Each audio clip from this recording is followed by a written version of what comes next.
পাক তার জীবনের গুনাহগুলো মাফ করে দেয়। বিশ্বনবী বলেন, যে ব্যক্তি ইস্তিগফারের সঙ্গে আঠার মতো লেগে থাকবে, ইস্তিগফারকে যে জীবনের সঙ্গে মিলিয়ে নিতে পারবে, ইস্তিগফারকে যে জীবনের সঙ্গে বাস্তবায়ন করে নেবে, বিশ্বনবী বলেন তার জন্য আল্লাহ পাক 5টি পুরস্কার রেখেছেন। মান লাযামাল ইস্তিগফার জাআলাল্লাহু লাহু মিন কুল্লি দীকিন মাখরাজা। যে ব্যক্তি ইস্তিগফারের সঙ্গে সর্বদা লেগে থাকে, আল্লাহ পাক তাকে দুনিয়াবি উখরাবি সমস্ত বালা মুসিবত থেকে হেফাজত করবেন। ওয়া মিন কুল্লি হাম্মিন ফারাজা। ইস্তিগফারের সঙ্গে যদি নিজেকে মিলিয়ে নিতে পারি, আল্লাহ পাক বিশ্বনবী বলেন আল্লাহ পাক তাকে সমস্ত দুশ্চিন্তা থেকে মুক্ত করবেন। ওয়া ইয়ারযুকুহু মিন হাইসু লা ইয়াহতাসিব। বিশ্বনবী বলেন 3 নম্বর যে ফায়দাটি হবে তা হচ্ছে তার দুনিয়াবি রিজিকের কখনো কোনো অভাব থাকবে না। 4 নম্বর বিশ্বনবী বলেন ইন্নাল্লাহা মুআযযিবাহুম ওয়া হুম ইস্তাগফিরুন। আল্লাহ পাক তাকে দুনিয়া আর আখিরাতের মধ্যে সমস্ত আযাব থেকে হেফাজত করবেন। আর 5 নম্বর আল্লাহ পাক তাকে মুস্তাজাবুদ দাওয়া বানিয়ে দিবেন।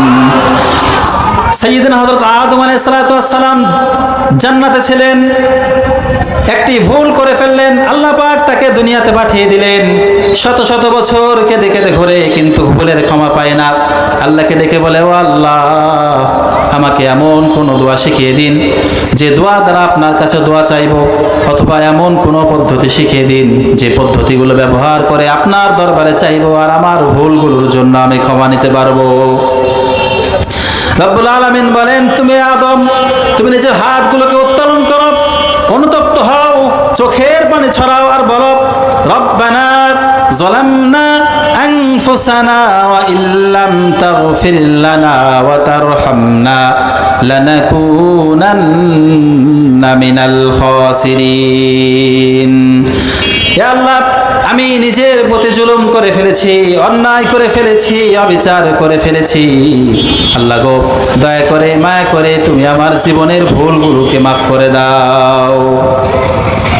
সহিহ বুখারীর বর্ণনা, সাইয়্যিদনা হযরত ওমর রাদিয়াল্লাহু তাআলা আনহু বিশ্বনবীকে এসে বলে, ইয়া রাসূলুল্লাহ, ইয়া হাবিবাল্লাহ, আল্লিমনি দুআআন আদউ বি ফি সালাতি। ইয়া রাসূলুল্লাহ, আমাকে এমন একটি দোয়া শিখায় দিন যে দোয়াটি আমি নামাজের মধ্যে পড়ব। বিশ্বনবী বলেন, ইকরা ফি সালাতিক। ইয়া ওমর, তুমি নামাজের মধ্যে পড়ো, আল্লাহুম্মা ইন্নী যালামতু নাফসি যুলমান কাসীরা ওয়ালা ইয়াগফিরুয যুনুবা ইল্লা আনতা ফাগফিরলি মাগফিরাতাম মিন ইনদিক ওয়ারহামনি ইন্নাকা আনতাল গফুরুর রহিম। আল্লাহুম্মা ইন্নী যালামতু নাফসি যুলমান কাসীরা। ও আল্লাহ, জীবনে অনেক ভুল করে ফেলেছি, অনেক অন্যায় করে ফেলেছি, অবিচার করে ফেলেছি, এই ভুলগুলোকে তুমি ক্ষমা করে দাও। ওয়ালা ইয়াগফিরুয যুনুবা ইল্লা আনতা, যে ভুলের ক্ষমাকারী তুমি ছাড়া আর কেউ নাই। ফাগফিরলি মাগফিরাতাম মিন ইনদিক ওয়ারহামনি ইন্নাকা আনতাল গফুরুর রহিম। ও আল্লাহ, যত ভুল করেছি, যত গুনাহ করেছি, আমার জীবনের সব ভুল আর গুনাহগুলোকে তুমি দয়ার রহম করে আমাকে তুমি মাফ করে দাও। দুটি সময় তওবাকে কবুল করা হয় না। এক হচ্ছে বাদাল গরগরা, যখন মৃত্যুর ডাক চলে আসে, এই সময় আর কোনো তওবা কবুল করা হয় না। দ্বিতীয়ত হচ্ছে বাদা তুলুউশ শামসি মিন মাগরিবিহা, যখন পশ্চিম দিক থেকে সূর্য উদিত হয়, সে সময় আর কোনো তওবা কবুল করা হয় না। আল্লাহ পাকের দরবারে দুটি জল অত্যন্ত বেশি প্রিয়। এক হচ্ছে জিহাদের ময়দানের রক্তের ফোঁটা। আপনি ইসলামের জন্য জিহাদ করতে গিয়েছেন, শরীরে প্রচণ্ড শক্তি, আপনি বীর মুক্তি, বীর যোদ্ধা, আপনি জিহাদের জন্য গিয়েছেন, আপনার শরীর কেটে ঝরঝর করে রক্ত পড়ছে, এই রক্তের ফোঁটাগুলো জমিনে পড়ার আগেই আল্লাহ পাক তার জীবনের গুনাহগুলো মাফ করে দেয়। আর দ্বিতীয়ত হচ্ছে অনুতপ্ত ব্যক্তির চোখের পানির ফোঁটা।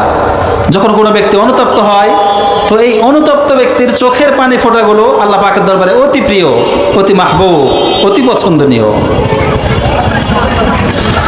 আলী রাদিয়াল্লাহু আনহুর 1 নম্বর নসিহত ছিল, তোমরা বেশি বেশি ইস্তিগফার করো, বেশি বেশি ইস্তিগফার করো।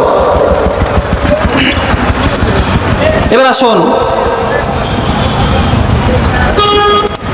এই জীবন আমাদের দুনিয়াবী হায়াতে জিন্দেগির মধ্যে দুঃখ সুখ কষ্ট মিলে আমাদের এই জীবনকে আমরা পরিচালনা করি। প্রত্যেক সুখের সঙ্গেই রয়েছে দুঃখ, প্রত্যেক দুঃখের সঙ্গেই রয়েছে সুখ। আল্লাহ তাআলা বলেন ফাইন্না মাআল উসরি ইউসরা, ইন্না মাআল উসরি ইউসরা।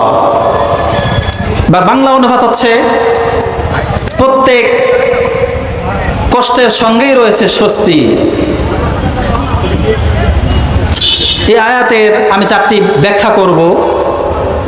ব্যাখ্যাগুলোকে সুন্দরভাবে মনোযোগ দিয়ে শুনতে হবে।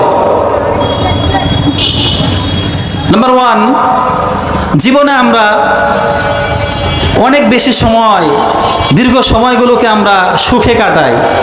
আমাদের জীবনে দুঃখ থাকে অল্প সময়, খুব সংকীর্ণ সময় আমরা দুঃখে কাটাই। যেমন আজকে এপ্রিল মাস চলছে, এপ্রিলের 5 তারিখ আজকে।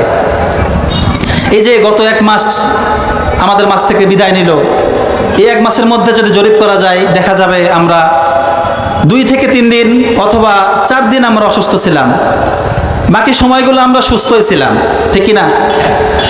এই যে 5 দিন চলে গেল, এপ্রিলের 5 দিন, আজকে 5 তারিখ। আপনারা কি 5 দিনের মধ্যে একদিনও এমন গিয়েছে যে আপনারা না খেয়েছিলেন?